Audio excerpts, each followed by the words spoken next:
요한계시록 6장 1절부터 8절 말씀입니다. 내가 보매 어린 양이 7인 중에 하나를 떼시는데 그때 내가 들으니 네 생물 중에 하나가 우레소리같이 말하되 오라 하기로, 이에 내가 보니 흰말이 있는데 그 탄자가 활을 가졌고 면류관을 받고 나아가서 이기고 또 이기려고 하더라. 둘째 인을 떼실 때에 내가 들으니 둘째 생물이 말하되 오라 하니, 이에 다른 붉은 말이 나오더라. 그 탄자가 허락하여 땅에서 화평을 제하여 버리며 서로 죽이게 하고 또 큰 칼을 받았더라. 셋째 인을 떼실 때에 내가 들으니 셋째 생물이 말하되 오라 하기로, 내가 보니 검은 말이 나오는데 그 탄자가 손에 저울을 가졌더라. 내가 네 생물 사이로부터 나는 듯한 음성을 들으니 이르되 한 데나리온의 밀 한 되요 한 데나리온의 보리 석 되로다. 또 감람류와 포도주는 해치지 말라 하더라. 넷째 인을 떼실 때에 내가 넷째 생물의 음성을 들으니 말하되 오라 하기로, 내가 보매 청황색 말이 나오는데 그 탄자의 이름은 사망이니 음부가 그 뒤를 따르더라. 그들이 땅 4분의 1의 권세를 얻어 검과 흉년과 사망과 땅의 짐승들로서 죽이더라. 아멘. 한우와 포르쉐 911 카레라 2020년 최신 형식이라고 이야기하면 여러분은 어떤 생각이 떠오르십니까? 하나는 우리가 흔히 가깝게 접할 수 있는 음식을 이야기하고요, 하나는 돈을 좀 썼네 라는 그러한 상징으로 우리에게 다가오는 것을 보게 됩니다. 그럼 제가 다시 한번 물음을 드릴게요. 바로 대답해 주시기 바랍니다. 오래 생각하지 마시고. 같은 중량의 한우와 포르쉐 카레라 911 둘 중에 어느 것이 더 비쌀까요? 오래 생각하지 말고 바로 대답하세요. 답은 한우가 더 비쌉니다. 한우 안심 원 플러스 등급은 그램당 176원이래요. 그런데 그에 반해서 포르쉐 911은 그램당 957원이라는 것입니다. 한우가 정확히 2배 정도 더 비싼 것을 보게 된다는 것이에요. 저도 이야기를 듣고 굉장히 깜짝 놀라서 찾아봤는데, 일반적으로 국산 차량 최고급 리무진 풀옵션이라고 할지라도 1억 5천 선인데 그거를 그람당으로 따지면은 절대 한우랑 비쌀 수가 없고요. 수입차 중에서 한우랑 그람당 비슷한 중량 대비 가격이 나오려면 일단 2억 3천에서 5천 정도가 넘어가야지 한우랑 그람당 중량이 똑같다라고 그렇게 얘기해요. 결국 람보르기니 정도 되지 않고서는 웬만해서는 차량들이 한우에 비교가 되지 않는다라는 것이에요. 이 이야기를 통하여서 선입견이라는 것이 얼마나 우리의 생각에 영향을 미치는지에 대하여서 깨닫게 되는 시간이었어요. 우리가 계속하여서 요한계시록을 살펴보고 있습니다. 요한계시록도 대표적으로 선입견으로 우리에게 읽어지는 책이 아닌가 합니다. 그 선입견으로 요한계시록을 읽으려는 독자들 때문에 고생이 많은 책이 바로 오늘의 요한계시록의 본문이라는 것이에요. 계시라는 단어가 가지는 생경함 때문에, 그 생소함, 특수성 때문에 인하여서 우리는 요한계시록을 보게 되면은 마치 어떻게 생각합니까? 점성술, 그 다음에 그런 환상적인 분위기 속에서, 몽환적인 분위기에서 해석을 해야 된다라고 잘못 인식이 쌓여왔다라는 것이에요. 그래서 그 특유의 종말론적인 선입견으로 인하여서 흔히 우리가 요한계시록을 보면서 이상한 방향으로 해석을 하게 된다라는 것이에요. 그래서 많은 이단들이 요한계시록을 이용하여서 사람들을 미혹하게 하고 성도들을 미혹하게 하여서 요한계시록을 통하여서 많은 이단들이 나오게 되는 것을 보게 된다라는 것이에요. 그래서 우리는 요한계시록을 접근할 때에 그냥 손을 놓아버리거나 그냥 대충 편하게 해석하려고 선입견을 통하여서 의지하여서 해석을 하려 한다라는 것이랍니다.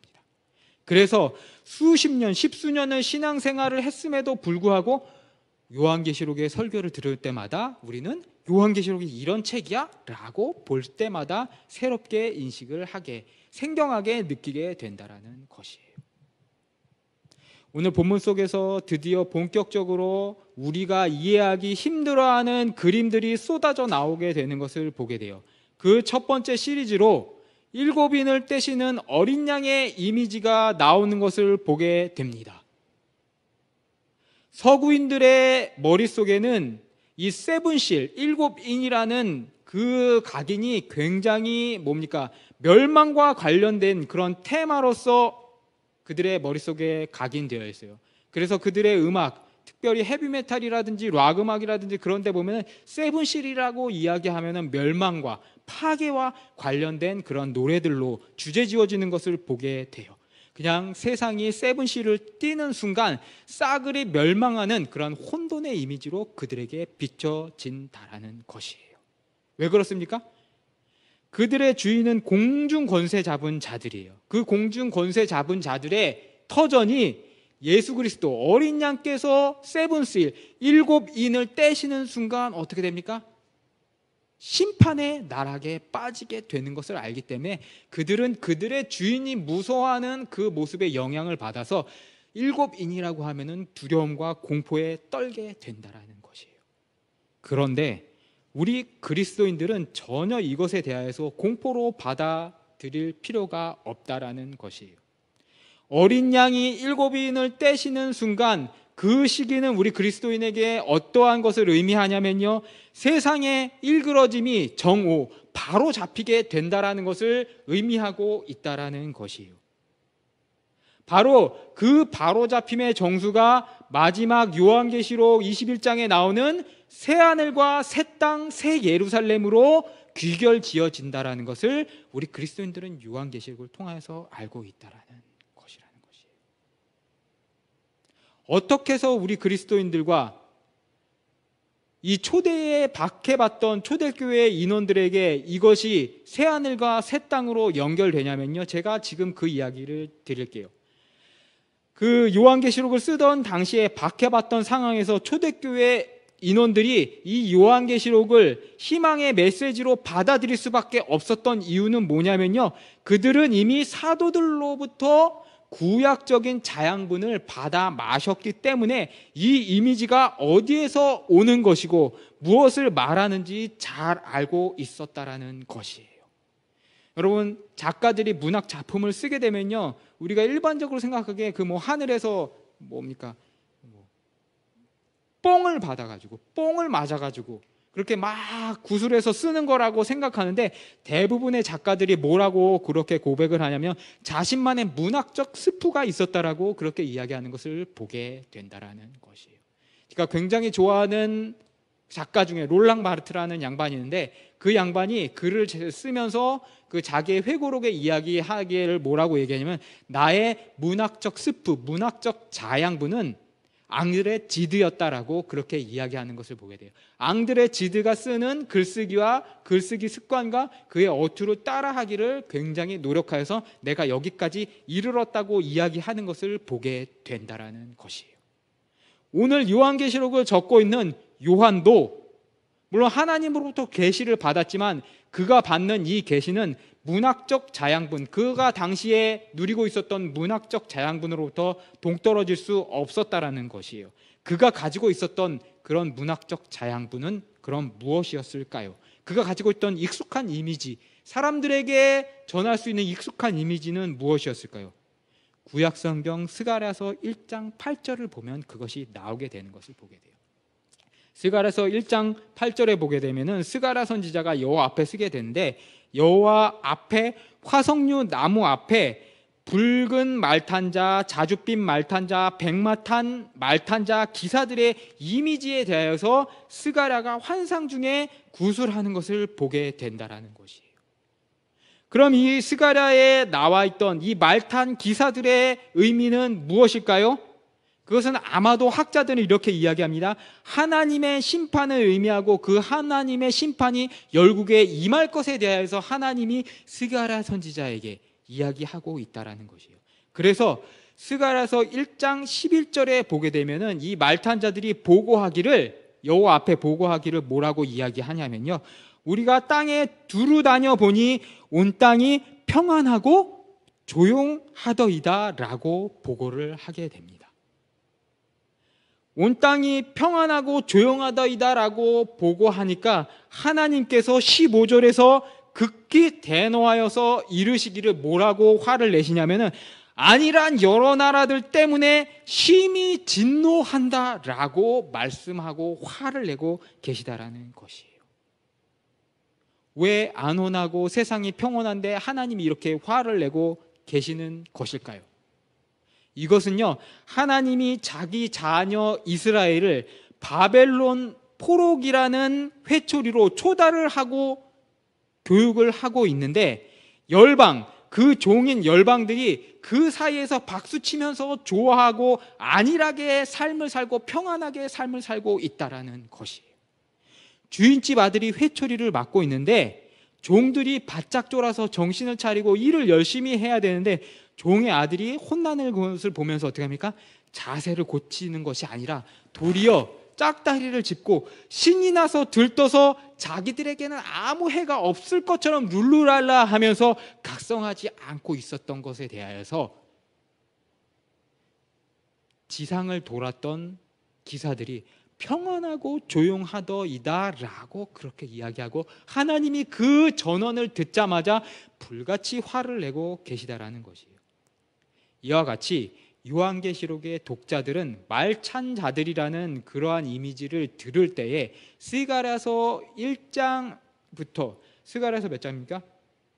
1장 8절부터 15절에 나오는 그러한 말탄자들의 이미지를 떠올리면서 이 말찬자들이 분명히 어린 양을 통하여서 떼어지고 그것으로 말미암아 나오게는 하나님의 심판, 그리고 더 나아가서 궁극적으로 역사 속의 모든 환란을 끝으로 하나님께서 새하늘과 새 땅을 이루고 계시다라는 것에 대해서 바라보게 된다라는 것이에요. 그러므로 초대교회 그리스도인들 뿐만 아니라 우리들은 오늘 요한계시록 6장 1절부터 8절의 말씀을 통하여서 절대 두려워할 필요가 없다라는 것에 대해서 오늘 이야기하고 있다라는 것이에요. 우리 계속하여서 성경을 한번 살펴봤으면 좋겠어요. 2절입니다. 6장 2절입니다. 이에 내가 보니 흰말이 있는데 그 탄 자가 활을 가졌고 면류관을 받고 나아가서 이기고 또 이기려 하더라. 아멘. 2절에 누가 등장합니까? 흰말이 등장해요. 이 흰말은 무엇을 의미할까요? 전통적으로 흰말은 개선장군을 의미한다라고 해요. 개선장군만 흰말을 탔다라고 그렇게 얘기해요. 즉 전쟁에서 승리하는 것을 의미해요. 그래서 승리했다라고 이야기하는 그 의미에서 바로 무엇이랑 또 사람들이 연결을 지냐면요, 예수께서 승리하셨다라고 그걸로 바로 연결지어서 모든 것이 다 끝났다라고 이야기하는데, 그것이 아니에요. 이제 곧 나올 다른 말탄, 백마, 흑마, 그 다음에 홍마를 통하여서 그것들의 이미지가 함께 뒤엉켜져서 해석하게 되면 이것은 무엇을 의미하면요, 흰말이 나옴에도 불구하고 승자도 없고 패자도 없고 이긴 사람도 졌고 진 사람도 이긴 그러한 혼란의 상태를 의미하기 위하여서 2절에 흰말이 나온 것을 보게 된다는 것이에요.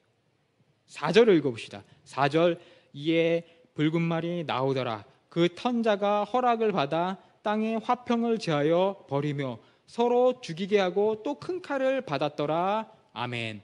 붉은 말은 무엇을 의미할까요? 전쟁 자체를 의미해요. 우리가 평안한 삶 속에 살면서도 항상 마음속 한켠에 두려움이 있어요. 이렇게 평안하게 사는데 언젠가 어디서 날벼락이 떨어지는 것이 아닐까라고 우리가 살아가면서 항상 두려움을 가지게 되는데, 그 두려움을 가지게 되는 이유가 무엇입니까?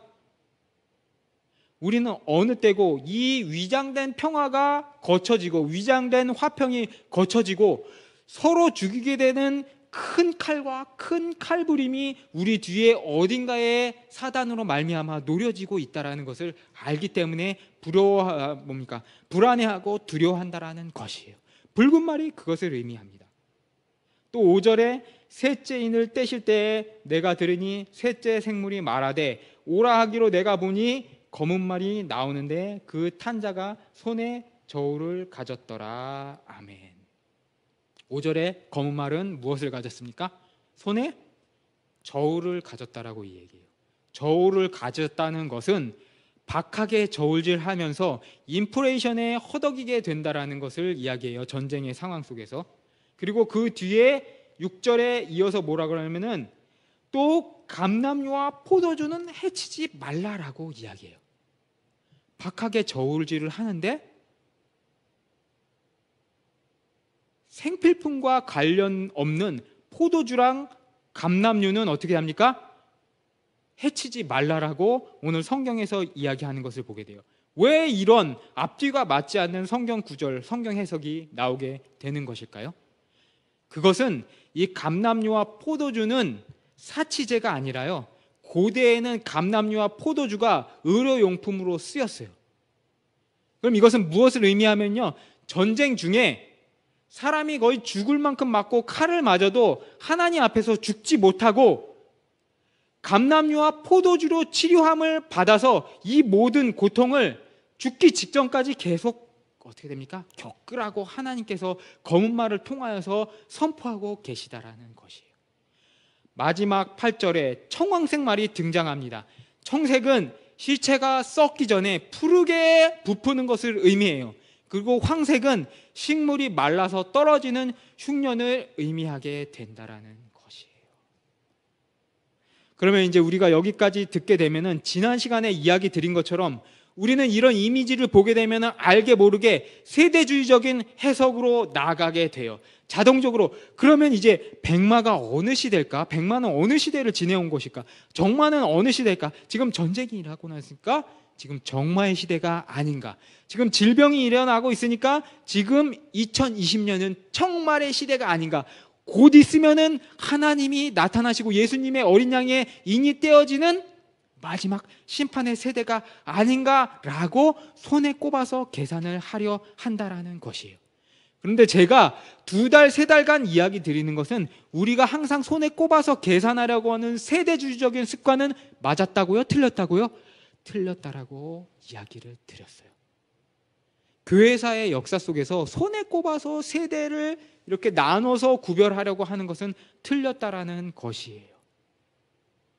어느 세대가 무엇을 의미하려고 노력하게 되면은 그것에 꿰어 맞춰서 성경을 시대에 맞추려고 하고 시간과 분초를 계산하기 시작하면서 뻘짓거리를 하게 되고 결국 그것이 이단이 시초가 되는 발단이 된다라는 것을 제가 여러분에게 말씀드리고 있었던 바를 여러분이 기억하실 것이에요.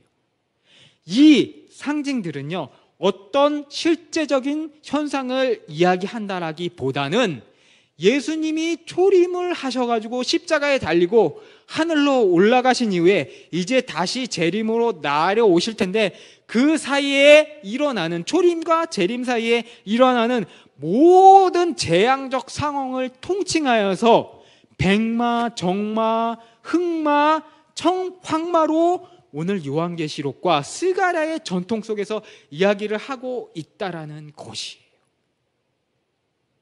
이러한 일들이 일어나고 나서 항상 이스라엘 사람들은 무엇을 추구하냐면요, 솔로몬의 성전, 헤롯의 성전, 그리고 새하늘과 새 땅의 성전의 이미지에서 이야기하는 것을 보게 되는 것을 우리가 집중해서 봐야 된다라는 것이에요. 여러분, 솔로몬의 삶을 살던 그 솔로몬의 시대 사람들은 솔로몬의 성전이 세워짐으로 말미암아 이 땅에 유토피아가 이루어졌다라고 생각했을 것이에요. 그런데 솔로몬의 성전은 어떻게 됩니까? 바벨론에 의해서 멸망하였어요. 그리고 사람들은 실망에 빠졌어요. 그리고 그것으로 인하여서 믿음을 많은 사람들이 버렸어요. 그런데 그 포로기 이후에 70년 만에 다시 황폐해진 그 예루살렘 땅에 돌아와서 이 솔로몬의 성전이 허물어졌어도 하나님이 우리를 버리신 것이 아니라 초단함으로 말미암아 그 자녀들을 사랑하고 계시다라는 것을 알려주기 위해서 썼던 성경이 스가랴, 학개, 말라기라는 성경이라는 것이에요. 그리고 헤롯의 성전이 이루어졌을 때도 신약의 사람들은 메시아, 다윗의 자손, 다윗의 뿌리에서 나오는 정치적인 메시아를 원했어요. 그런데 예수님이 돌아가신 지 70년이 지나지 않아서 그 헤롯의 성이 어떻게 됩니까?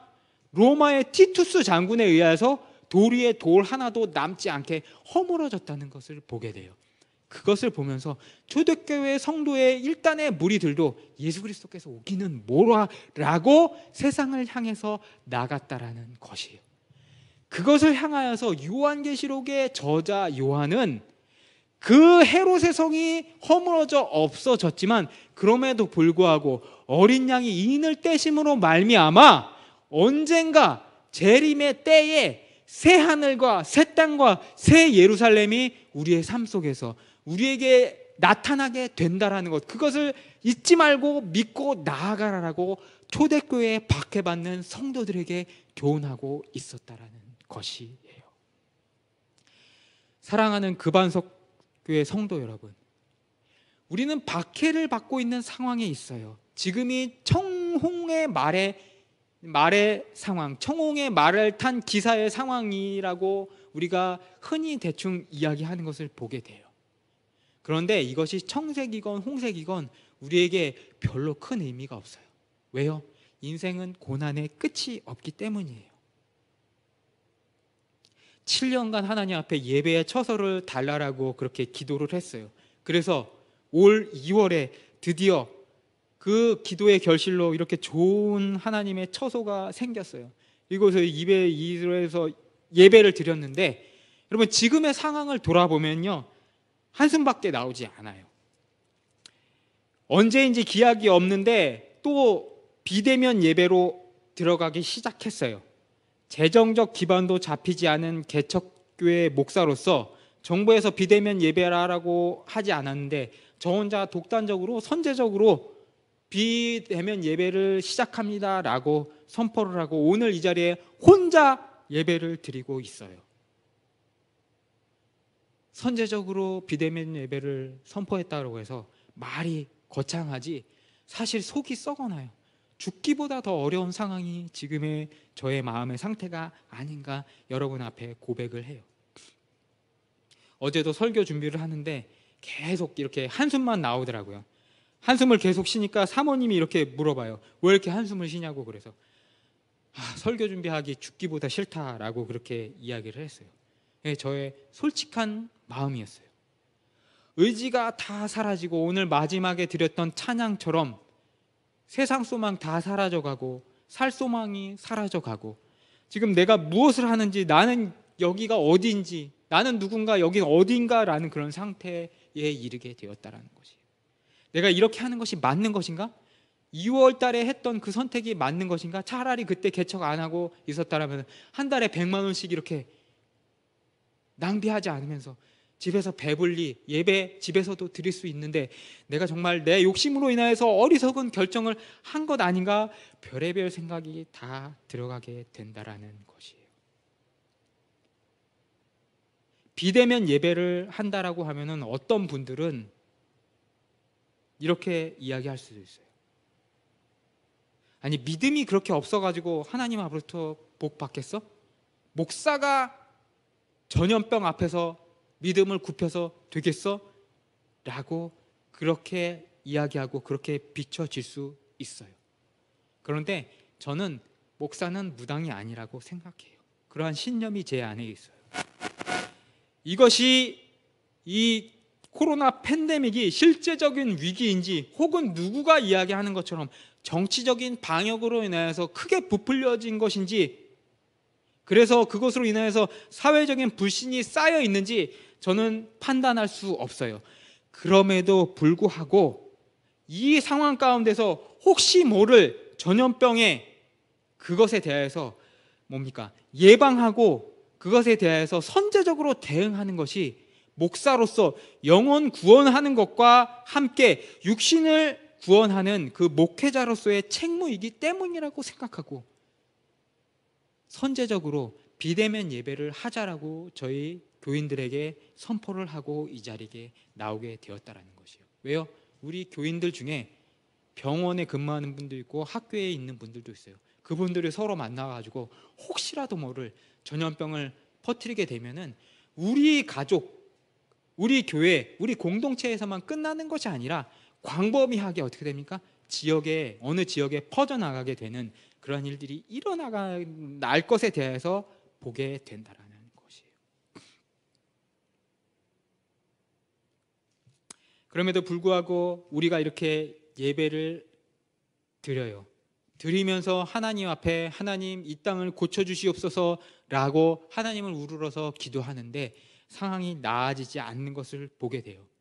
우리가 생각하기에 어떤 예배를 드릴 때마다 신적인 광채가 우리 앞에 우리의 삶과 우리의 사회 속에 쓰여져서 전염병이 싹 지나가는 그러한 일들이 나타나기를 우리가 소망하고 바라지만 그러한 일들이 나타나지 않는다라는 것이에요. 그것 때문에 우리가 낙심하고 실수를 해요.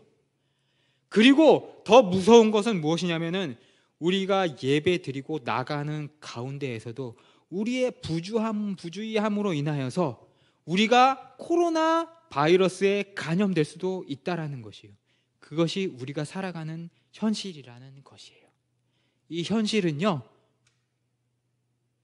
예배로 인하여서 이 장소에 나옴으로 말미암아 솔로몬의 성전으로도 헤롯의 성전으로도 이 급반석교의 예배당으로도 극복할 수 없는 현실이라는 것이에요. 그러면은 우리는 어떠한 길로 나가야 할까요? 우리는 어떻게 이 상황을 견뎌야 할까요? 집에서 예배 드려야 하는 것, 그것이 현명한 것일까요? 물론 예배를 집에 드리시는 것, 방송으로 드리시는 것 상관없어요. 그런데 중요한 요점, 중요한 포인트는 뭐냐면요, 육신의 생명을 위해서 그 집에서 예배를 드리는 것이 유익할 수 있어요. 그런데 그 편안함에 빠져서 그 편안함을 기반으로 하나님 앞에서 여러분이 나태함에 빠지게 된다라면은, 그리하여서 그 나태함으로 말미암아 하나님 앞에 바른 예배의 모습의 자세를 유지하지 못하게 된다면 그것은 분명히 타락으로, 그리고 하나님으로부터 유기되는 그 길로 나아가는 찬란한 고속도로에 진입하는 인터체인지가 될 수 있다는 것에 대해서 여러분이 한시도 경각심을 놓치지 말아야 한다라는 것이에요. 디모데후서 4장 10절에 사도 바울이 이렇게 이야기해요. 그의 제자 데마가 이 세상을 사랑하여 나를 버리고 데마는 데살로니가로 돌아갔다라고 이야기하면서 탄식하는 것을 보게 돼요. 이것이 남의 이야기가 아니라 우리의 이야기가 될 수 있다는 것에 대하여서 우리가 경각심을 가져야 한다는 것이에요. 벌써 비대면 예배가 시작됨으로 말미암아서요, 성도들이 성도의 의무를 소홀히 하기 시작하였고, 그것이 저변에 확대되어서 교회들이, 물론 많은 자영업자분들도 어렵지만 교회들도 한계 상황에 부딪히게 되었다라는 것을 우리가 여러 곳에서 소문을 통하여서 듣게 된다라는 것이에요. 이것이 바로 하나님 앞에 죄악으로 나아가는 그런 고속도로에 우리가 놓여지지 않았는지 돌아봐야 하는, 그런 경각심을 가져야 하는 그런 시간이라는 것이에요. 하나님 과연 이 기간을 통하여서 우리에게 듣기 원하시는 그런 답이 무엇일까요? 그것을 오늘 우리는 요한계시록의 본문을 통해서 들어야 됩니다. 하나님이 보내신 어린 양의 7인을, 그 봉해진 7인을 통하여서, 떼어짐을 통하여서 그 나타나는 사자들은요, 물론 이 본문 속에서는 죽음이고 파괴로 나타나지만 그것을, 그 죽음과 파괴를 하나님이 즐거운 스포츠로, 영으로 즐기기 위하여서 떼시는 것이 아니라요, 하나님의 심판을 통하여서 그 하나님의 경고 메시지를 알리는 메신저로서의 역할을 하고 있다는 것을 잊지 말아야 한다는 것이에요. 그런데 그 메신저는 누구를 향한 메신저일까요? 세상 사람들을 향하여서 너희가 타락했으니 돌아와라. 물론 그것도 있지만 세상 사람들에게 아무리 그 메신저를 보내도 그 사람들은 듣지 못해요. 모세의 시대 때 모세의 형 람세스가 왜 이렇게 완악했을까요? 그에겐 믿음이 없었기 때문에 메신저가 옴에도 불구하고 그 메시지를 받아들이지 못하였다라는 것이에요. 메신저는 받아들일 사람에게만 전해진다라는 것이에요. 이 죽음의 사자들, 이 말탄자 기사들은요, 누구를 향해서 나오냐면은 우리 여러분, 이 예배 드리시는, 이 방에서 예배 드리시고 이 자리에서 예배 드리는 저와 여러분을 향하여서 뭡니까? 하나님이 전하시는 그 메시지라는 것이에요. 끊임없이 돌아오고 회개하라라고 우리를 향하여서 지금 이 시간 명령하고 계시다라는 것이에요. 그래서 이 메신저들이 예수님이 십자가에 달려서 하늘 영광 가지시고 올라가셨던 그 초림의 시대부터 이제 언제 오실지 모르는 그 재림의 시대를 분주히 왔다 갔다 하면서 왕래하면서 우리의 역사 속에 메시지를 던지고 있다라는 것이라는 것입니다. 사랑하는 성도 여러분, 지금의 어려움이 여러분의 믿음을 던져버리게 하는 것이 아니라 여러분의 믿음을 더욱 돈독해 하면서 메신저의 그 메시지에 집중하게 되는 시간이 되기를 주님의 이름으로 축복하며 이 말씀을 마치겠습니다. 마지막으로 반지의 제왕의 간달프가 프로도를 향하여서 했던 편지의 한 구절을 여러분에게 읽어드리겠어요. 그가 프로도에게 뭐라고 얘기하냐면은 잿더미 속에 불씨가 살아날 것이며 어둠 속에 빛이 새어 나올 것이니 부러진 칼날이 다시 벼려질 것이며 잃어버린 왕관을 다시 찾을 날이 올 것일세. 그렇습니다. 사랑하는 성도 여러분, 이 세상이 잿더미가 되어서 다 사그러질지라도 하나님의 복음의 불씨는 살아날 것을 우리는 믿어야 돼요. 믿어요. 그리고 전염병이라는 이 긴 어둠의 터널의 끝에 하나님이 비추시는 그 서광이 비출 것을 우리는 믿으면서 나가야 돼요. 그리고 마귀가 우는 사자와 같이 우리를 대적하느라고, 그것에 대해서 맞서 싸우느라고 부러졌던 줄 알았던 우리의 검은, 우리 믿음의 군병들의, 그리스도인의 검은요, 다시 칼날이 새로워질 것이고 세상에 권세 잡았던 자들을 쫓아내시고 예수 그리스도께서 그 왕관을 찾으실 것을 믿고 나아가야 한다라는 것을 반지의 제왕의 이 편지를 통해서 여러분에게 이야기하면서 오늘 설교를 마칠까 합니다. 우리 함께 기도하시겠습니다. 기도합니다.